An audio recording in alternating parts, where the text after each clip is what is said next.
Hello everyone and welcome to the Akim 2020 Virtual Trek Part 3. Today we're going to be leaving Eilat finally and heading up north into the Arava proper. So let's go. Okay, so for those who were with us last time, we talked about the Darb el Hajj, the sculpture called The Way to Mecca, and we went to the Williams House. And today we're going to the Evrona Farms, which are about 10 kilometers north of Eilat. Now, if the name is familiar, it may be because about a few years ago, while they were building the new Eilat airport, which is based opposite Be'er Ora up here, about 5 kilometers further north, the Ramon International Airport, while they were building it, a bulldozer hit a pipeline carrying oil from Eilat to Ashkelon, known as the Eilat-Ashkelon pipeline, or Katza in Hebrew, Kav Tzinor Eilat-Ashkelon, and caused a serious oil leak which damaged the environment considerably in the Evrona Valley. They're still doing remediation work to try and fix the damage caused by the oil spill, and hopefully the long-term effects will not be too significant. Anyway, the name itself, Evrona, is biblical, like so many names in the area. We talked in the previous presentation about how the Bnei Israel crossed the Sinai and then did a loop through the Negev and then came down the Arava and then headed off into Moab and Edom. Okay, so this is a section in the book of Numbers in Bamidbar talking about the same thing, talking about the journey down the Arava towards Etzion Geber, which, as we said, is another name for Eilat. They set out from Hor HaGidgad and encamped at Yodfat, and they set out from Yodfat and encamped at Evrona, and they set out from Evrona and encamped at Etzion Geber. So if we look at the map again, we can see they came from the north and they came down past Yodfat, and then they stopped at Evrona, which the farm is in this area on the edge of that brown stuff, and they went down to Etzion Geber, and then they headed off into the Hare Edom. Of course, is this the biblical Yodfat? Is this the biblical Evrona? Probably not. That is the biblical Etzion Geber. But they would have been in this area somewhere. So they took the names from the Bible and gave them to these places. Now, the Evrona Farms, as I said, are located here on the edge of this brown area above what are salt pans. Salt pans. What is this alluvial fan and what are these salt pans? Now, if ever you've driven down the Arava Valley, and most of us have at some point on the way to Eilat, you would have noticed there's no great river raging in the Arava Valley. But you should know that from about 100 kilometers north of Eilat, from what's known as the Notza Ridge, which is between Kibbutz Paran and, do you know that stop called 101? That with all those funny sculptures and everything? Around there, that's the high point of the Arava Valley. And it sits at about 200 to 250 meters elevation. And from there, it runs down to Eilat. But you never see a river, even a flood river, a seasonal river running into Eilat. The water doesn't go down to Eilat. So in geological terms, this area is known as a playa. That's a place where water flows into, but nothing flows out. What's going on? Well, if we look at the mountains of Edom here, these are the mountains of Edom on the right. These are the mountains of Eilat here in the Negev Plateau. It's easier to see it by looking at these hills. When it floods, these valleys, these narrow veins, which are valleys, have torrents of water barreling down them, which carry with them large rocks and soils and suspended solids and salts that are dissolved out of all these rocks. And then they hit the Arava Valley, this thing running here, and the water spreads out.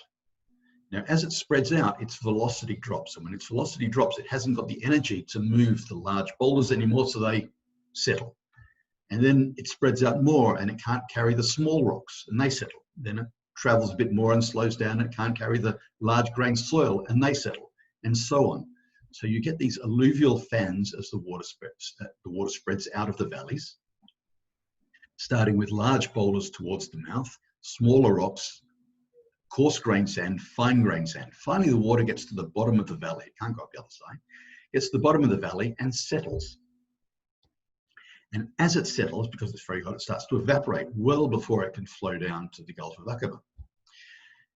As it evaporates, the very fine-grained silt that is still in the water settles and forms clay. And the evaporation leaves behind salts. So what you have at the bottom of the Ararat Valley is salty clay in which you can grow almost nothing. Clay is a very bad soil in which to grow vegetation. It doesn't hold water. In fact, water cannot penetrate it, okay, which is another important factor. We get a layer of salty clay at the bottom of the valley.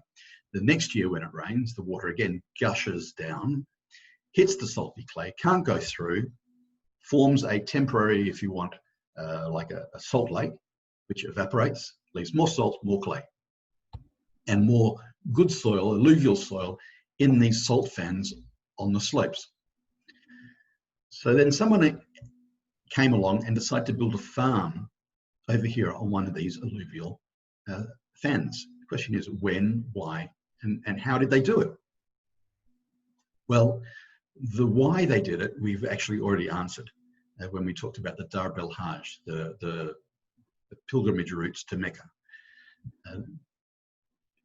We said that there were thousands of people traveling through Eilat, Aqaba, Ayla, whatever you want to call it, towards Mecca, and the local authorities needed to feed them. And it was a lot easier to grow the food locally than to import it, a lot easier and cheaper. So what they could grow locally, they did. And so they built a farm where they needed good soil. So they built it on the lowest slopes where there was good alluvial soil. But what they didn't have was water. So how did they solve that problem? With a rather sophisticated and ingenious irrigation system known as Qanat. That, by the way, is the excavated farm, which is from the early Muslim period, about 7th, 8th century CE. Okay. Anyway, the water system is called a Qanat, which is a Persian word because that's where the system was first identified. In Hebrew, it's called Fugarot or Berot Sharsheret, which in English is chain wells. What's going on? Well, this slope is a cross-section of the alluvial fan, which continues down to the right here. And at the bottom, you would have the salt pans. Now, as we said, the alluvial slope at the bottom has good soil. Up here is the big boulders and rocks and the coarse-grained soil. And you have good soil for growing plants, which they leveled out. Now, the floodwaters would come down the alluvial fan, hit the clay layer, which is now buried underground here, it's over here more, and could not penetrate it. So some of it would evaporate, but some of it would actually flow sideways under the alluvial fan and form a water table. So the constructors of the Qanat would dig a well through the alluvial fan down to the water table, and then a series of access shafts through which they could climb and work, and dig a tunnel to bring the water to the surface on the side of the alluvial fan. And below this tunnel, they would create irrigation ponds and irrigation channels and be able to water their fields. This is an aerial shot of the Qanat in Efrona. The whole length of the Qanat is about 600 meters. And further on here, you have open channels. That's a picture of some of the open channels leading to one of the reservoirs next to the farmhouse that we saw just before, which is over here on the right. This area here is the farm. Today, if you want to go into the Fugarot, into the Qanat, you can, if you're not claustrophobic and don't mind the occasional scorpion or snake. You climb down this shaft that's been reinforced with concrete about 4 or 5 meters, and you crawl through these holes for a dozen or so meters and pop out at the other side. Not for me. The farm itself, which is a few hundred meters from the Fugarot, that's a shot from the car park. That's the building we were looking at previously. The farm itself was about 250 meters by 250 meters. We're looking east now. That's the mountains of Edom. And the salt pans are down here below. This is one of the buildings they excavated in the farmhouses. That's my friend Henri from the tour guide course. I'm looking south now. Eilat is in the distance over here. Now, what's this niche in the wall? This, as I said, was during the Muslim period, and it's believed that this room was used as a mosque, which means that this wall facing south was the wall facing Mecca, the Qibla wall as it's known, and this was the niche signifying the Qibla wall, known as the mihrab.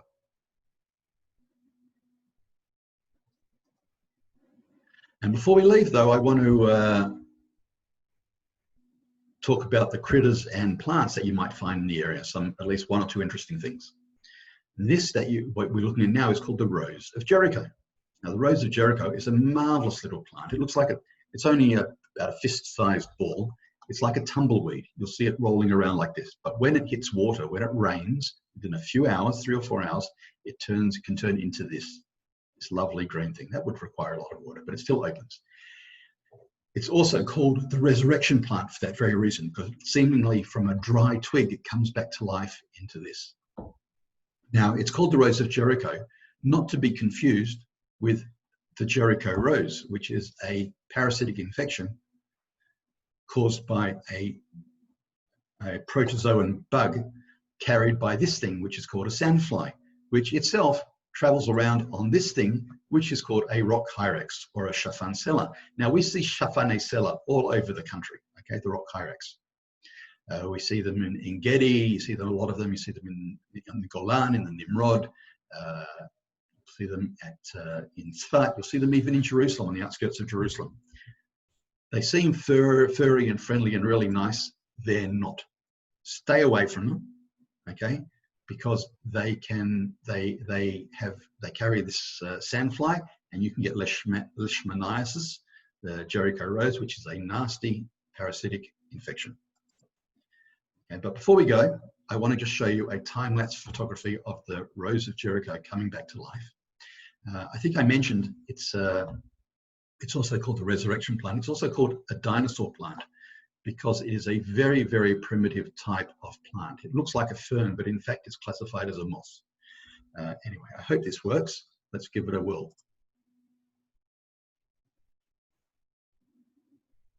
Here we go.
Okay.